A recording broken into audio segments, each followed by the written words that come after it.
Knock, knock, knock. It's Avon calling. Hey. Avon Oh my calling, God, knocking on Avon. your new door of your new house. There's nobody home. I can see you in there. I'm eating toast. The house is finished. No, it's not. Well, it's got a door on it. It's got a door and it's got floors. And it's got windows. Do you like my hoodie? I do like your hoodie. It's our podcast hoodie. Yeah, so it's still here on it. Still Because here. I'm still here, bitch. Still here, eating toast in my new little fairy house. You guys want to just have some ASMR of toast eating?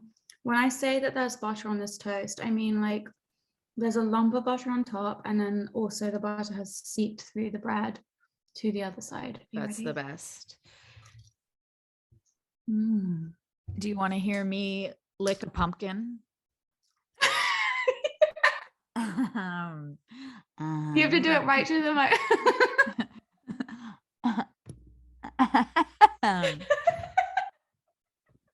Happy Halloween, everyone.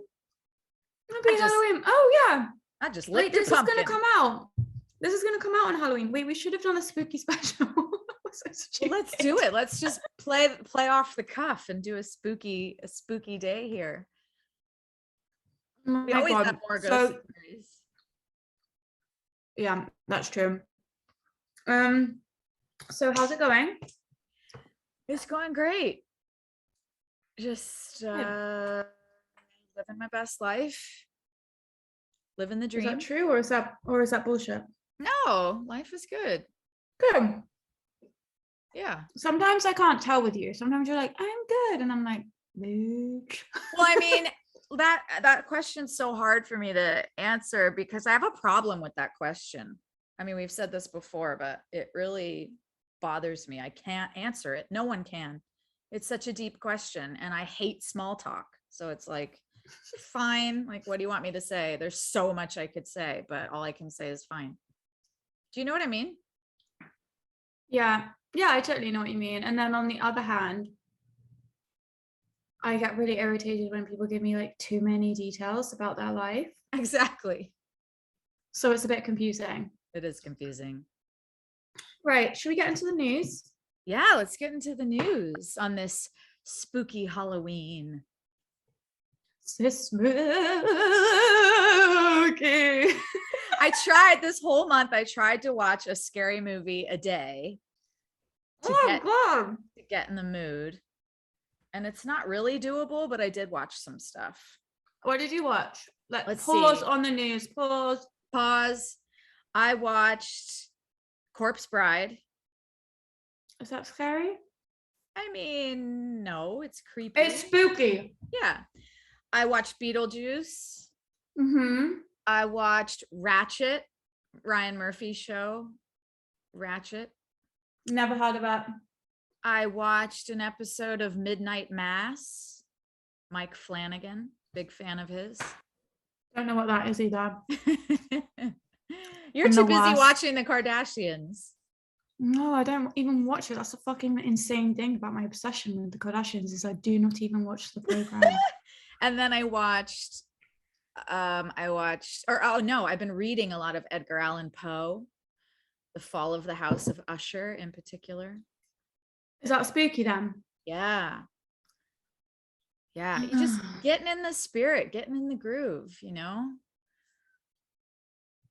I haven't done really anything spooky. I mean, we've got some good decorations here, but every year at Halloween, I'm like, this is the year.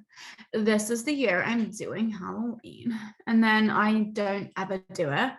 But this year, I am actually going to a Halloween party. Oh, wow. Where? My friend is throwing it. And the theme of the party is COVID scaries. Which is like mean? I know it's such a heady thing. I was like, bitch, what the fuck does this mean? And she is like one of these really fun, like loud, outrageous people. And she's been very animated the whole way through COVID. She has a lot of opinions and she is not afraid to speak them, which I obviously like love, Yeah. because I love anyone that just like gets gassed up about shit. You know, right or wrong, like true, false, right, wrong, stupid, smart. I just love it. Yeah. So I think for her, this is like the perfect theme, because it was like, you know how COVID's been such like a big eye opener for so many people. I think for her, it just has on so many levels. Specifically, Perfectly.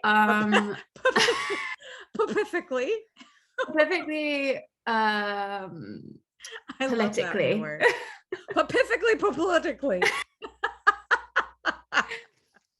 I feel like living in America has like somewhat radicalized me during, like, I moved to America as Trump came into office, and it has kind of like radicalized me slightly. And then throw like COVID into the mix, and now I've just gone like fucking off the res. Like I'm just like spinning out in the ether, like I am the fuck out there, and I think she is as well. So I love it. So I can what I am. I can drop, no, exactly. I think like the most we always say this, like the most outrageous thing that you can be in this climate and economy is a centrist. And I, you know, and I think that that's like the most like outrageous, crazy thing you can be. Yeah.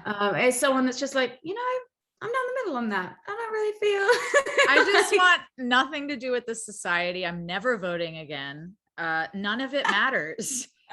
Literally nothing matters, you guys. Nothing we do matters in this. Wow. Happy. In this society, it's all, well, if you read the 4 agreements, it is all a collective dream of society, and it's a living hell, is what they say. And oh look, my God, Lucy. Our life is really short, so live it out in the woods. Fucking listen to Lorena McKennitt and just chill. Just do your own thing. Who the fuck is Lorena McKennitt? Okay, sorry, can't even begin that conversation. Okay, is this like an artist or like a speaker? She's a singer. She's a Canadian folk singer. She sings a lot of old mythical and legend like poems. You know how the Lady of Shalott is an epic like 15-20 minute poem? Okay, I'm finding her right now. So she takes that and sets it to music. So she's got these gorgeous old traditional songs that she sets to music, and she's just fabulous. Very in line with Enya and all that kind of thing. Anyway, what are we talking about? You guys, I'm just spinning some Lorena McKennitt. You guys just get a visual. This is what Lucy does in her free time. Yes. This is it. This is what the inside of my head sounds like. Then why are you such a fucking crazy bitch on the outside if this is what the inside sounds like? That's a good question. I'm trying to align the two. I'm trying to align the way my head sounds on the inside with what actually comes out of my mouth. It's tricky. Oh, I just flashed a boob. Way okay. Okay, we got titties over here. Guys, I'm getting out my jumper and I'm stuck. Anyway, what were we talking about? Your friend is political. We haven't prepared for this podcast at all. No, we have no idea what's happening. No, okay, so I can tell what we're going to be now because we're on, it's the day after. So we are going as the Tiger King cast. So we're doing a family costume and we're going as the Tiger King cast. Sarah and I are going to be tigers. Johnny is going to be the Tiger King. And then Alec is going to be his boyfriend, the guy with no teeth and all the tattoos. I know, I'm so excited. I love it. I've never like got so prepared for a costume. Like I ordered a costume on the internet. Wow. I was going to say, are you going to paint your face as a tiger? Yeah. Well, I still want to look sexy for the gram. So I don't know. Right. You could be a sexy tiger. Oh, hold on. Just want to get in the spirit. Found these on the road. How cute. Devil horns. Wait, how do I put them on? There we go. They work with your headset and everything. How cute is that?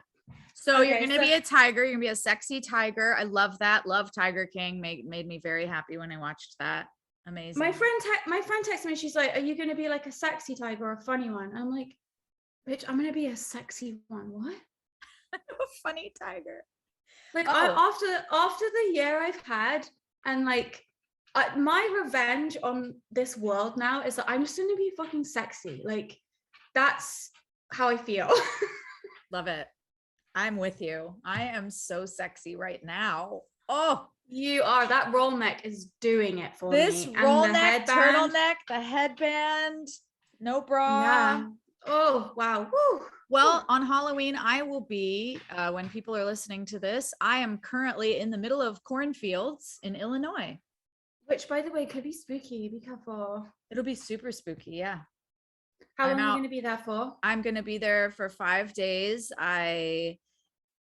It'll be very interesting to return there since I've been working on this project that takes place there and I haven't been back. So I'll be seeing my grandparents' graves, because a big part of what you do when you go and visit there is you got to go visit all your family graves. You know, it's like a thing. It's like an outing in Illinois. It is? Yeah.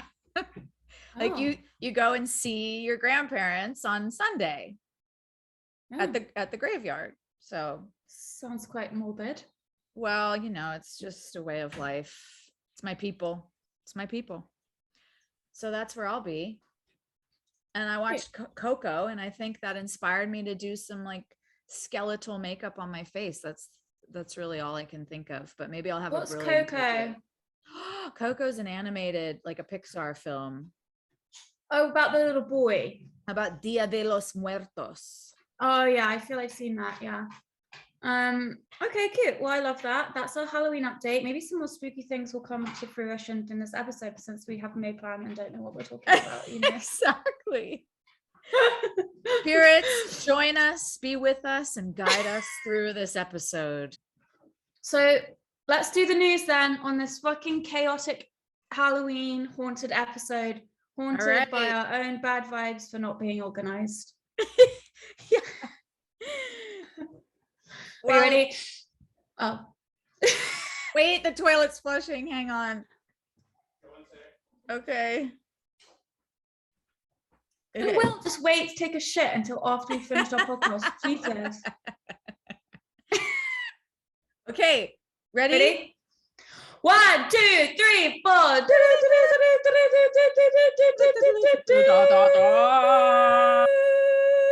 It's not world news. It's not important news. It's Lucy and Annabel.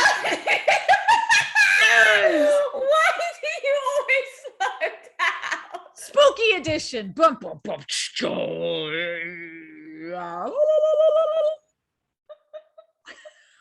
You added 1, 2, 3, 4 at the top. We're not supposed to do that. Oh, I thought we always did it. I forgot. God. What do you got for us, Annabel Jones? Okay, I don't know why this caught my eye. Annabel Chrysanthemum Jones. What does that mean? Isn't that your middle name? No, Charlotte, you dingbat. Something with a C. Yeah. What's my middle name? I don't know. What is that? Thanks a lot. What would it be, just from knowing me and looking at me? I feel like it would be a man's name. A man's name? Because your middle name would be Chrysanthemum. What is your middle name? I'm not telling you. You have to guess. No, wait, what is it, like Doreen or something? And don't Google it. Doreen? I don't know, something like Illinois-ish. I'm not from Illinois. Your mom is, which means you are. Doreen. Lucy Doreen Walsh. Yeah. What is Marie. Oh, that's pretty. You should actually go by Marie Walsh. Bitch. Yeah, because that would make you probably like a bit less cunty as a person. Wow. You should go by fucking Wet Rag Jones. Comrade Jones. Oh, that even got you giggling. Wow. Right. Here's my news. Okay, what is it? What is it? Come on, get it out. It's just so exclusive. Model breaks her silence on Eiffel Tower editing fail that went viral around the world and insists her bizarre post wasn't Photoshopped despite several telling clues. What? Influencer Jess Hunt has responded to allegations she photoshopped herself in front of the Eiffel Tower in an Instagram post that went viral earlier this week. The British model was accused of doctoring a video and photos of herself posing in a skimpy dress on the Pont de l'Arena, good French, the bridge that leads to the world-famous Parisian landmark, the Eiffel Tower. When contacted for comment by the Daily Mail Australia on Tuesday, Jess stood her ground and insisted the post was genuine. So there's this girl, right? And she's wearing a nice dress. I like it. She looks good. And I wish the post was real, but I think between her legs there, I can see a cobbled street when she's meant to be supposedly standing on a tarmac street. So really? She's also perfectly lit, like her face and body are perfectly lit, which I think wouldn't be the case if she was really in the dark. And then there's a video of her walking up and down in front of the Eiffel Tower, which you can do these things now. You've got like, literally I've got apps on my phone where I can put myself like in the jungle or something. So why not like the shitty one that's on like FaceTime or Zoom or whatever, like really like real looking stuff. And the comment on her thing said, these pictures weren't photoshopped. I was genuinely there. I even have a video on Instagram of me in front of the Eiffel Tower. You know, Lucy, I think there's one really simple way to get to the bottom of this mystery is show us your tickets, babe. Exactly. Show us the fucking tickets. Show us your Eurostar ticket. Show us your plane ticket. If you really want to just really get real, show us your vaccine passport. You gotta have one of those to be in France, I think. Oh shit. So why do people care if she's photoshopped or not? Fuck me, Lucy. I don't know. Why do people fucking care about her anyway? Literally, why does anyone care about this bitch? She looks like every other fucking girl online. Literally, I couldn't tell the difference. First of all, you can't tell if she's back away, which is the classic influencer move. Second of all, she looks like she's got the art. There's like a filter they put on their faces that make them look different than they really are. Yeah. Do you follow this? Okay, I'm really dumb, as you guys know. Sometimes I really do like sometimes I'm smart, but sometimes I'm a real dumb. And one of the things that I do that is really dumb is I believe the pictures that I see of celebrities and people online, and I'm like, oh yeah, that's how they look. They've got like an impossibly small waist, their face is perfect, there's no like pores on them, and I'm like, wow, like yeah, that person's really got their life together. Well, it turns out every single picture that you see online or on Instagram is completely photoshopped within an inch of its life. I need to find this. Yeah, tell me how dumb you are. Oh, I had a dumb moment last night where up until last night I thought that there was only one satellite in space. I thought that everything on Earth is run from like one central satellite that the whole world owns. Oh. And I saw a video of millions of things rotating the Earth and bless your heart. Realized that I was having a dumb moment. Oh, that's cute. That's a very Annabel Jones thing that you did there. Well, that's why we hang out together. I'm trying to find this wow, I'm just looking through my Instagram follows and seeing how many people I've had to mute in the last year. Yeah, I've got my list of mutes is long. Yeah, God, and it's gotten so much longer. I can't find this fucking thing. Basically, I follow a page, right, that shows me the picture that is posted and then the real actual picture that is what the person looks like. And bitch, when I tell you that the shit that you're seeing online isn't real, it's not just a little nipped up kid. It's a different person. It's a fake person. It may as well be an avatar. It may as well be a robot. It's wild, isn't it? It's actually mental. I'll find the thing. I guess I'll just have to share it on there. Instagram or something. But I mean, on here, I'm following 1,450 people. So my mute list is 1,448. The only person, well, you're muted too, actually, on my Instagram. So the only person, the only person not muted, I think, is my mom. What a cunt. This is why she should have been called Marie. Anyway, the comments on this bitch's post say she's literally got no shadow anywhere. And then the other ones say, like, is she actually trying to pass this off as real? And then one girl says, like, I too travel with Photoshop. You know, you guys, this is the collective dream of hell that I'm telling you we're in. It's just like, you fucking assholes asked for this. You followed this dumb bitch. You asked for this. You want to see dresses and bags and big fucking lips and fake faces and stupid asses, big fat stupid asses that aren't even real and have no cellulite. By the way, it's not possible to have a fat ass with no cellulite. You followed her. You're perpetuating the cycle. What do you think about this? So this is a really like fascinating forever subject for me of like people basically being like, first of all, influencers, which I find so strange. And then the second of all thing is like fake influencers.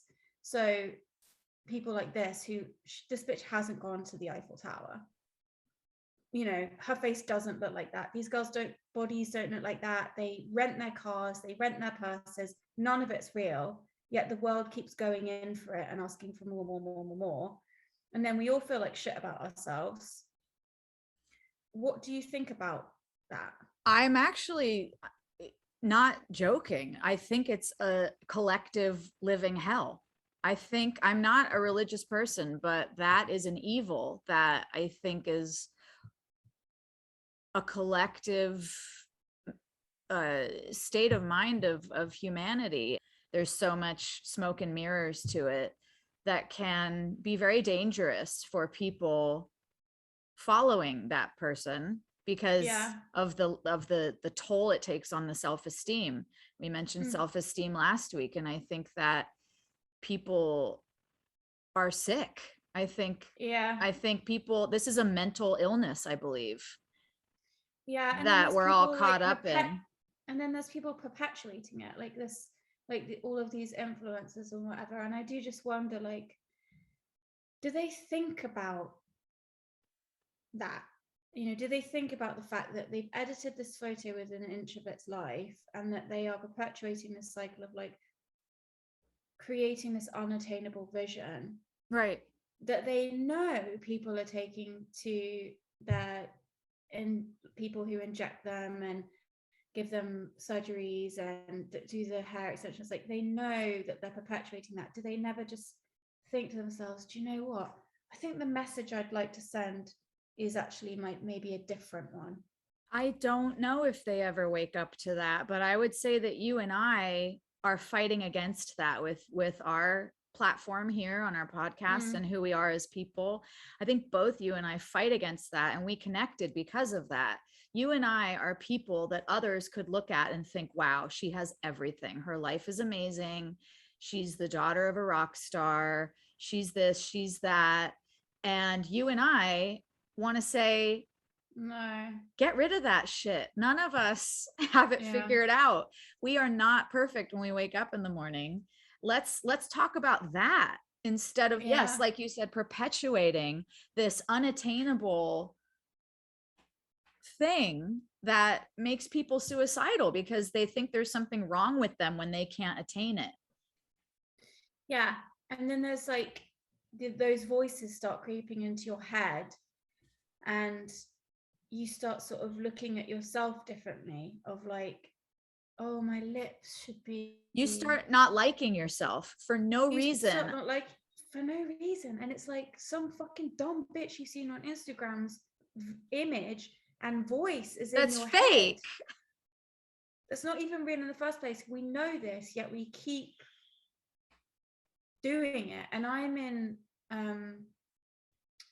this EMDR that I'm doing now is taking a turn, and now basically I've come to this point with all my like eating disorder stuff and everything where I'm ready to just get off of the merry-go-round. Do you know, I can't keep doing this for the rest of my life.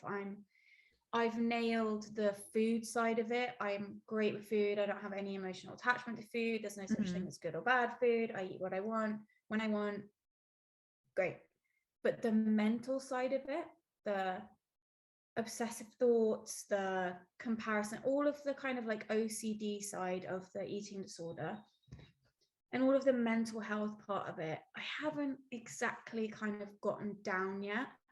And the crash and everything has been very triggering for all of that stuff with me, because I lost a huge amount of weight and then I gained weight back to my normal weight, and that just triggered like a mental fucking weird thing.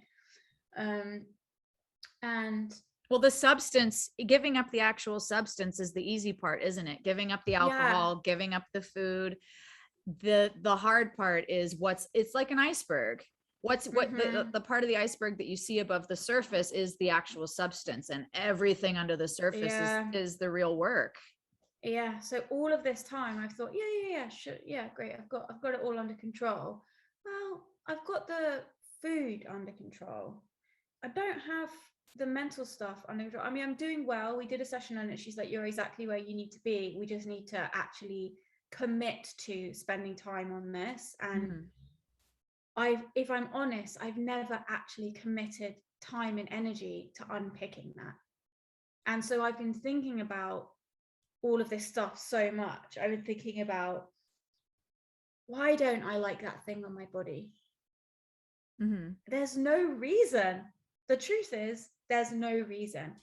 So I want to just remove that. Why do I look down, and for me, my like problem, inverted commas, area is I'm like obsessed with like my thighs being to this, that, or the other. And I look down, and every time I'm like, it gives me a fright. Am I going to do that for the rest of my life? Yeah. For something which I know isn't real. So I just want to like unpick that, and I don't think it will ever be gone forever, because I think that we live in a society where it's not really possible not to do that stuff completely. Yeah, and it's not our nature either. Yeah, it kind of it goes against nature, but I'm just ready to get off of the cycle, because I'll quiet the voice for a while, but I know it's only a matter of time before it crops up again, and there it is again. And there I am looking at fucking, what's this bitch's name? Jess Hess in front of the fake Eiffel Tower, thinking, oh, I want to go to the Eiffel Tower. Oh, I want my lips to look like that. Why is my hair not shiny like that? Oh, she's got no cellulite. Okay, bitch, what? It's a disease. It's mental illness. I really believe it is. Anyways, that was my news, and maybe that's why I was attracted to this thing this week, because you've been going through that internal process. Yeah, I mean, for fucking years, but now I'm like actually committing to. Well, that's a question for everyone. Do we want to get to the end of our lives, our one lifetime as Lucy, our one lifetime as Annabel, and see that you spent it just comparing yourself to the imaginary things? It's make-believe, it's imaginary, it's fantasy. Do we want to live in fantasy? Well, yes, the answer to that is yes. Unfortunately, that's why social media is such a disease of the mind. That's why celebrity is such a mental illness, really. So that's what all these apps where you can edit yourself to look like a Barbie, that's what they all reinforce. They reinforce this fantasy is what it is. Do you ever edit your pictures? Yeah, of course I do. Okay. And like, what kind of edits do you make? I'll like take off, a big zit on my face or something. Of course we do. Of course we want to present ourselves as the best that we can be. Yeah. And it's fun to have tools to do that. Yeah. However, it's like playing, you want to just sprinkle a little poison in there. But if you really go overboard, you can become very addicting, because then you're afraid to show up as you are.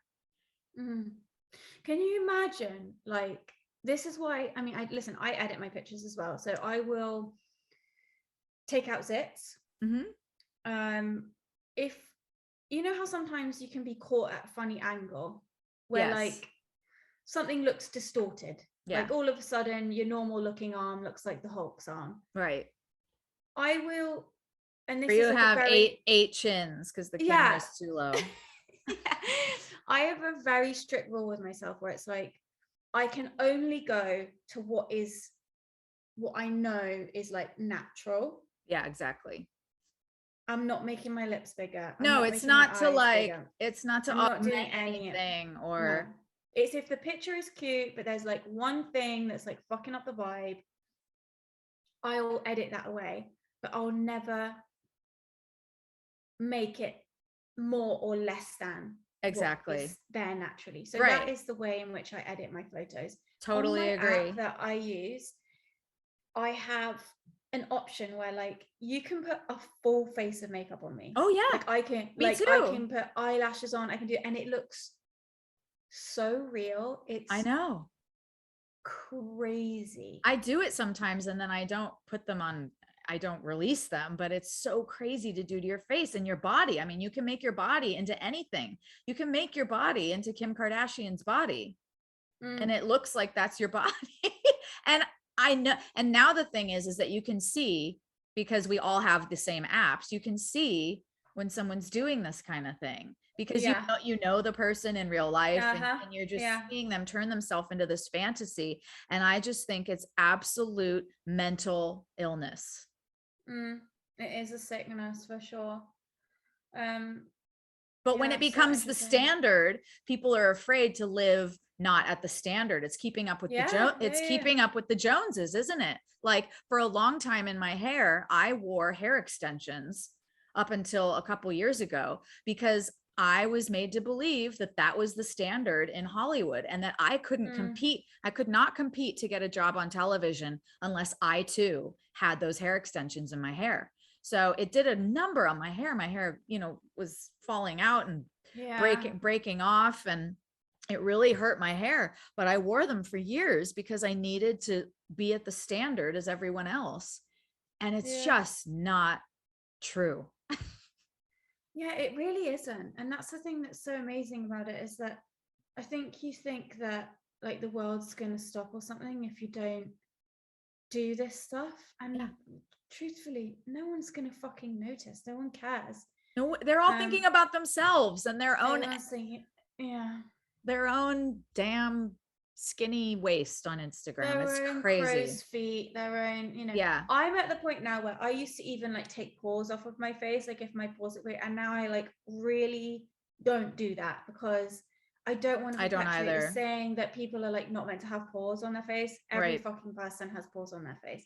And I'm not somebody that wears a lot of makeup, therefore me neither. The pores are going to show. And guess what? When I do fucking wear makeup, the pores still show around my nose. Just if anyone else out there has some big pores on their fucking face, so do I. Yeah. You know, and it's like, I try to stand for showing up authentically, being who you are. And so I feel a responsibility to carry that over to my social media. So I just try to be as truthful and authentic with my visuals as I can. Yeah, big time. And I do that. And I feel that way because I want others to do the same. And I know that when we function we lead by example, it's a powerful thing. And I don't think enough of us lead by example. I think we need many more people leading by example in this world. So if I can do my part with some small thing, even if it's don't cover up your pores, then I feel good. The most powerful way to lead is by example. The most powerful people say very little. It's how you move through the world. And that's how you can affect the most change. People who are like average people are the ones that, as with fucking everything in this world, are the ones that suffer. Average people are the ones that get suckered into going to Ulta Beauty and dropping $500 on fucking foundation and this, that, and that, and the other. Or getting that, like you, get the hair extensions, telling yourself like, well, I need these it's not, Jessica Alba can afford the fucking hair extensions and the face cream and the treatments and the whatever. It's up to those people. No disrespect for Jessica Alba. I just saw her on TV this morning, and as we know, there's only like 3 famous people who I know the names of. So I'm just going from using her for that. But like they can afford all this stuff. We're the ones that get suckered into being like, okay, I guess I'm just gonna put this on my credit card, and catch myself being like, oh wow, like my arms are a bit sort of whatever. Or I like look at my stomach and I'm like, look, oh, this is like, look at this thing here. And when I sit down, got quite a few rolls there. I think to myself, yeah, I do. Who fucking cares? I'm not an Instagram model. Who cares if I've got Me too. 6 stomachs? I'm not putting $1 million a year into my face. So it's okay if I have some lines by my eyes. That's the thing. I just have to remind myself sometimes. I'm like, oh, maybe I'll just have half the burrito. And it's like, why? I want the whole burrito. It's not like I'm Kate Moss and I've got to go and do the next Rimmel campaign tomorrow. Right. But when we're on Instagram in our bed before we go to sleep and we're looking at skinnies and pretties, of course you've got it in your brain and it unconsciously comes out. Yeah. 100%. In the choice to have a burrito, in the choice to spend your entire paycheck on hair extensions. It's just insane. The only requirement I have of my burritos is that they are the size of like maybe a premature baby. Preemie. If I can't punt it, physically injure somebody, then I don't want to eat it. That's the size I want it to be. If you're gonna have a burrito, have a burrito. That's my news. That was very long, and I knew that it would create a conversation between us because it's such a weird. It's so weird, isn't it? Somebody's photoshopping themselves on a holiday, like. Hey, that's trash. I'm just gonna start photoshopping myself like on all the things I'm too scared to do. I'm just gonna on safari, just going down the Nile on a little canoe. Yeah. Well, that's the artwork for this episode. Yeah. Yeah. Us in the Amazon. Right, give me your news then, babe. Oh man, my news is just I get an F for Halloween news because it's not creepy at all. It's very warm and heartfelt. So the bottom line here in this news story is that a street musician was stunned by John Legend as she sang his hit. So in Boston, a street musician named Radha Rao was performing John Legend's hit, All of Me, just out on the sidewalk. And John Legend was there. And he was performing, he was walking around the city during the day, and he came across her and he stood there and listened. She's 22 years old and she didn't recognize him. He was wearing a mask, and then he took his mask off and he went up to her and he gave her a tip and he gave her a big hug. Aww. How cute is that? She said she was really sweet. So nervous when he walked up to her, and yeah. And he just gave her a tip and told her to keep going. She was doing a great job. I'd shit myself. What a gift to give to another musician who's just doing whatever it takes, hitting the pavement out there on the street, singing for the love of it to make a couple bucks. And you just tell her, you're doing great. Keep going. Did it say how much of a tip he gave her? No, it didn't, but that's a good question. Better have been 100 at least. John, listen, John. Minimum. Not to be funny, but what if you gave her like $5,000? I would love to do that. Didn't Rihanna go to the strip club and give the girls like 25 G's or something? Like she That's gave amazing. them like 5 G's each. It was crazy. I mean, if I was Rihanna, I'm a billionaire. I would. I can't wait to do that stuff. I cannot wait. It'll be so fun. Remember when Bono gave somebody like 20 quid? 20 quid? Are you serious? He gave someone 20 quid and I was like, yeah, I'll just like, yeah, don't worry about it, mate. Don't worry about it, mate. And he just got absolutely rinsed for it online. That's the thing. It's a tricky thing because if you under tip and you're super famous, people will talk about it. Oh, my friends who work in restaurants talk about it. Trust. All the time. Yeah. Oh, speaking of Instagram, there's another there is another account which you guys should follow. That is all, if you're like me, Lucy won't like it. I'll tell them the account they should follow that I love after you're done. So go ahead and do yours, and then I'll tell them Lorena McKenna Central. So so if you love all the celeb shit like me, there's a page called, listen, this is really humiliating for me because I can't speak French. De moi. So it's Deuxmoi. I think that's how you say it. De moi? Guys, I don't speak French.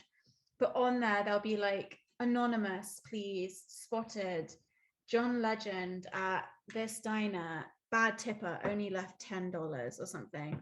So it's like a watch on celebrities and everyone sending shit in all the time. It's basically like Gossip Girl for celebs, which is a reference you won't understand. So wow. Well, I will definitely have to go follow that. And you, Annabelle, this isn't that you won't love this. You love this kind of stuff too, but everyone should go follow Wondrium, Wondrium.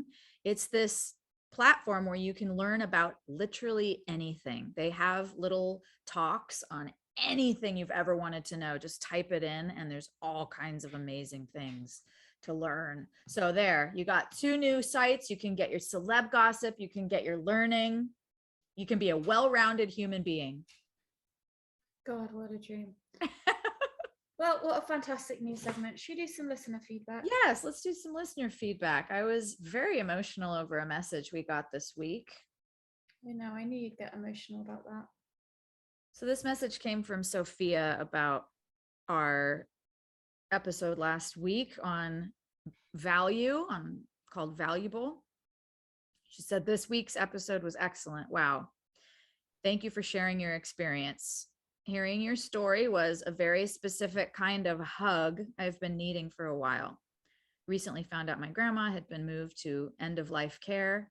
Communication with her had always been rocky. The Sophia's had to go through family members and workers to try to get a visit with her grandmother, which was denied in the end. And she says, it's frustrating. Like you said, there's a lot of shame in it. I've been doing my own work coming to terms with this, and what you spoke about really helped me take a step further into healing. Big, big hugs. Thank you for everything you girls do this week and every week.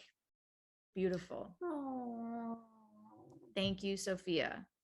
Amanda says that part about finding the energy and inspiration to make your weekly episode. My mum has been unwell the past few days, and I've been on a down dark spiral, recalling my dad's brief illness and death. Your podcast always manages to pull me out of whatever dark place I'm in and get me to think about something else. You are consistently helping at least one person. Thank you. Thank you. Amazing. Very, very, very lovely. Thanks for the feedback, you guys. It really brightens our days, weeks, months when we hear from you. Yeah. So I have a question for you. Yeah.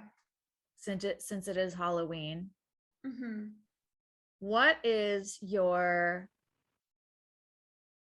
favorite or scariest or worst Halloween memory from your life?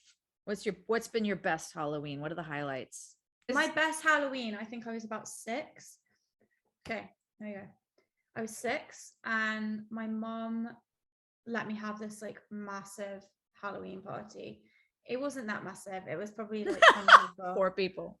But for me, it felt like fucking hell. Mm-hmm. Like, we're going the fuck off at this party. And she went all out. She put like that spiderweb shit on everything. There was like spooky trees. It was just like spooky lights. The whole thing was like smoking. It felt so real. It felt so real. I even remember it now. And I had a costume which was a witch, where I was wearing something that I think slightly now resembles blackface, but actually it wasn't blackface. It was soot from being a witch. I was like, it was mud and soot. I bet you got it from the fireplace, didn't you? Yeah, probably. I probably just like put it on my face. And then so that was probably the best one, and like all my friends came and it was just so thrilling. It felt so real, and some of my sister's friends were there as well, so there was some grown-up girls who just think it's really cool. Yeah, were there boys there? Was it like no, I went to an all-girls school at that point. I only knew one boy. There were no straggling neighborhood boys that just showed up because they smelled women. No, I live in the middle of nowhere. I don't know, maybe there's a stable boy or something. I wish there'd been a stable boy growing up. Jesus fucking Christ. That would have been amazing. There was this one guy who, it was when I was older, I was in my 20s, who around the time of my sister's wedding, I was in the field and this man started walking up our field. And I was like, huh? Like a scary man? That sounds terrifying. I was scared at first. I was like, who the fuck is this man? And as he got closer, I was like, oh my God, he's gorgeous. Who is this man? Heathcliff? He was so sexy. I know, exactly. We called him Sexy Jesus from then on, because he looked like Jesus. He was probably just a bum that was staked out on your property. He was a guy that was doing landscaping for our neighbors, and that's why he was in the field, because he was like checking out the trees and blah, blah, blah. So up he comes, and then my sister invited him to her wedding. Of course. Which is so weird. Like, you just met this guy. Could you be any more obvious? And I saw them talking out in the driveway. And the plot thickens. I was like, I have got to meet this man. So I went down to the car to get something. I didn't even know if there's anything in the car. No, I just thought there's got to be something in there, because we know how I leave my car is basically like another room in my house. Mm-hmm. So I go down, and the only thing in my car is an urn that I've collected from the charity shop. Oh no, what a cock block. Not really, because I fucked him. So so I come in, I've got this urn, and I walk to the door, and I'm like, oh,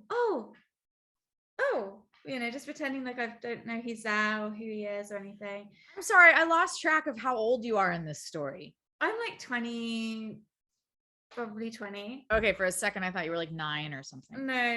He was older. He was in his 30s. I loved older men at that point. Very dysfunctional, daddy issues out the yin-yang. Look, girl, you're talking to your soul sister, so and so he shook my hand. And have you ever had a moment with a man where you sort of, that first touch is like, oh no, like this is gonna be a problem in my life? Yeah. So I just remember looking at his hand, and it was all grubby and soily and you love dirty. That oh fucking I loved it. And it was all rough. And I just looked at him, and he looked at me, had the bluest eyes, and he was so cheeky. And his name was Will.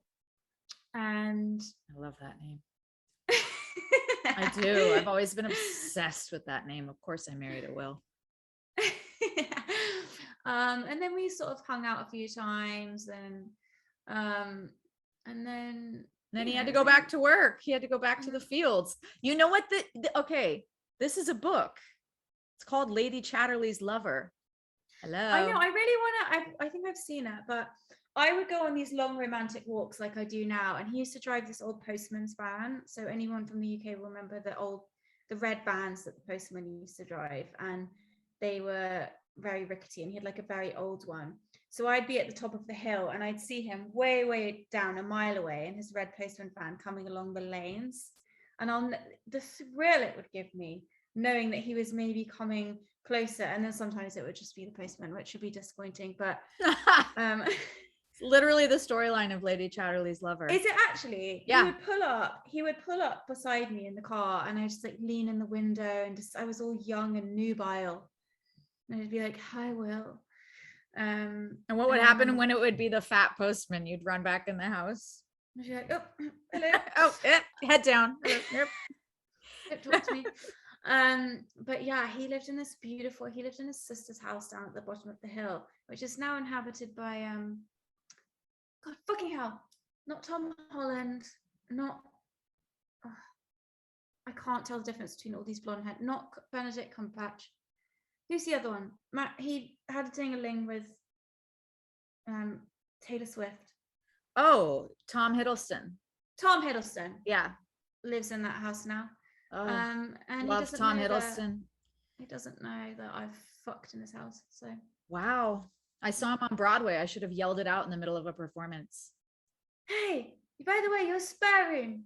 My friend fucked in your spare room. Can you imagine? Oh my God. Jesus. He'll be like, which one? Because it's a mansion. Yeah. Wow. Wow. That took a turn. I don't know how we got there. What's my childhood memory of Halloween, you ask? Yeah. Go ahead. Ask me for editing purposes. What's your childhood memory of Halloween? Actually, I'd rather know. I know we're going to do a love and sex episode. Yes, we are. Have you got a story that's like my story that I just told? That's more fun. And not your husband. That's boring. Let me see. Oh, I have a good one. Yeah. Okay. So once I had a romance on an airplane in first class flying from Los Angeles to London. So it was a 12-hour romance. Yep, it was a 12-hour romance. Literally, don't remember his name. No idea who he was or how to get a hold of him. It happened like 10 years ago when I was going to my family's for Christmas. So I'm in first class and I'm sat next to this super handsome, really lovely, charming guy. He's in the stock market or something. And so right when you sit down, they bring you champagne in first class and a little snack. So we just said, okay, cheers. And we just got to talking. And then they bring you a wonderful meal. You have dinner in first class, all the drinks you want. Like it's just bottomless well of alcohol. Mm-hmm. So we just had a great time. We shared dinner together and then we put our seats back into the flat position and just had some cuddle time. God. Turned out the light. I am dead. And then at the end of the 12 hours, we shook hands and went our separate ways.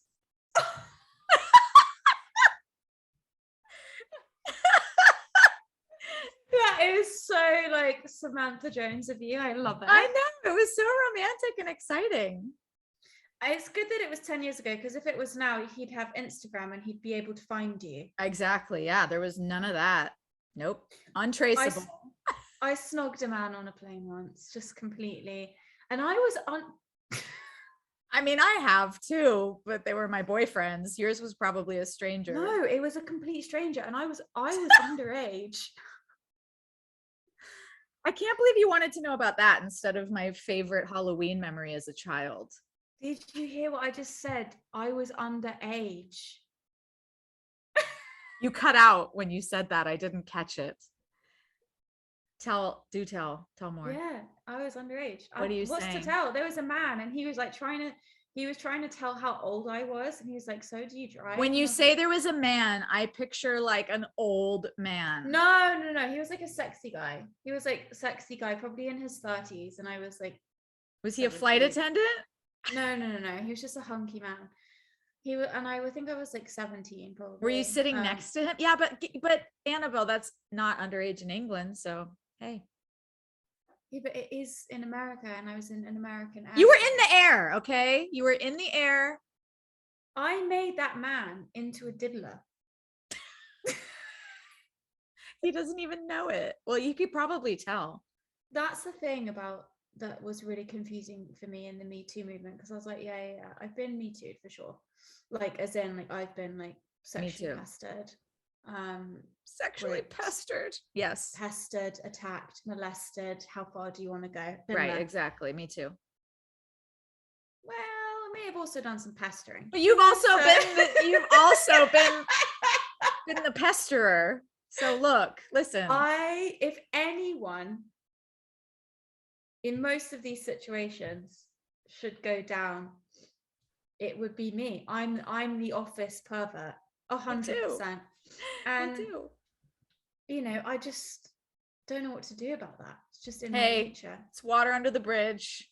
I probably will squeeze your bum. Yeah.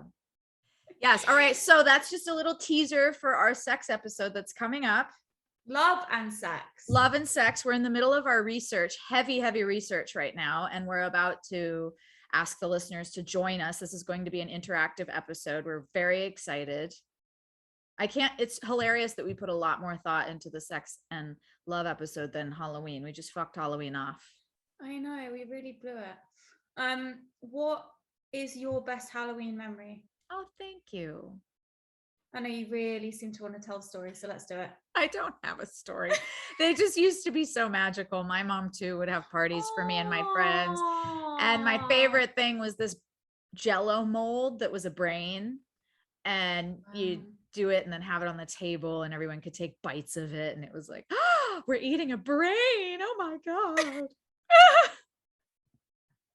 I just love Halloween. I just love it all. Christmas is my favorite holiday, but Halloween is so much fun. I think that's the problem I've got with Halloween. I'm just like, yeah. Christmas. What's your favorite holiday? Christmas? Christmas, 100%. I'm just like, can we just get this out of the way so I can get to Christmas? Oh, it's so fun. Just the thing I care the most about. I'm really I know. looking forward to Christmas in England. Oh my God, me too. So jealous of your Highclere Castle. Oh, can't wait for you to podcast live from their dining room. Oh, I can't do that. You can too. We can do this. Come on. They're not going to notice if you like slink off, sit behind a potted palm tree in the No, there's plenty of potted palms you can hide behind. And you can just have your little thing. And we can do this. We can do it. Until then, happy Halloween, everyone. Happy Halloween, Annabel. We hope you all have a spooky... Wait, no, Halloween will have just passed when this comes out. No, it's coming out on Halloween Day. Hello?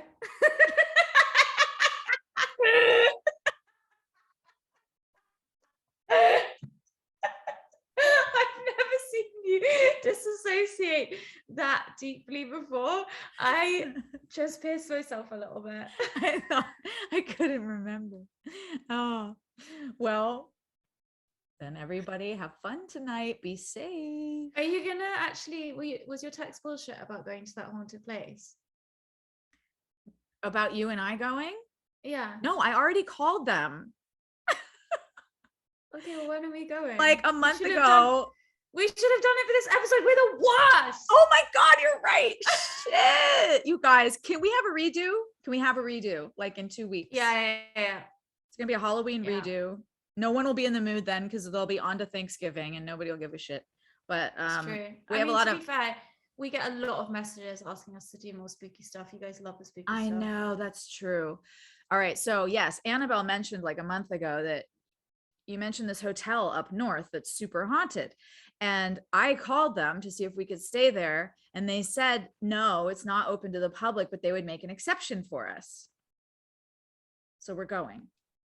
They're going to make an exception for us. Yeah. They said, I told them that we had the podcast and that we wanted to come there and like do an episode about being there. And they said they'd make an exception. So I'm supposed to call the woman. Thank you for reminding me. Oh my God. Wait, do we have to stay the night there? Yes, but that's the crazy part. That's the crazy part is like, we very well could be the only guests in the hotel that night. No. So it'll be like The Shining. No. Also, the other funny thing that could happen is that there could be a wedding there during that time. So we would be these two random girls that are staying in their hotel when they've rented the whole thing out. But there's these two random ass bitches in room 11. Spooky wedding crashers. Yes. There's the hook for our TV show. You are so good at getting people to like let you do stuff. I know. literally be like, oh, hello, oh, never mind, bye-bye. I know. That's because that's how English people are. I've heard, I've heard it's a bit spooky there. I was wondering if, oh, never mind, goodbye. If it's not too much trouble, it is. Oh no. Goodbye. So sorry for asking. Sorry for wasting your time. Okay, well, when can we go then? I didn't know that someone was making an exception for us. Now I feel rude. Now I feel like I'm late to something. No, I'm the one that forgot to call her for the last 3 weeks. Yeah, we can go. We're going to set it up. She was very excited. She was titillated by our podcast. I told her who we were, you know. Oh my God, who am I? I just said that we're two dumb bitches with a microphone and she fucking loved it. Can you get her to tell me who I am?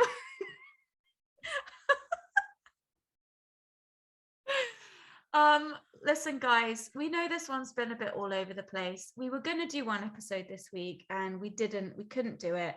So at the end of the day, you get what you pay for. This podcast is free. You're welcome. Right. See you next week. It's like a Halloween candy grab bag. You just stick your hand in, you get a handful of random shit. Okay, love you. Love you.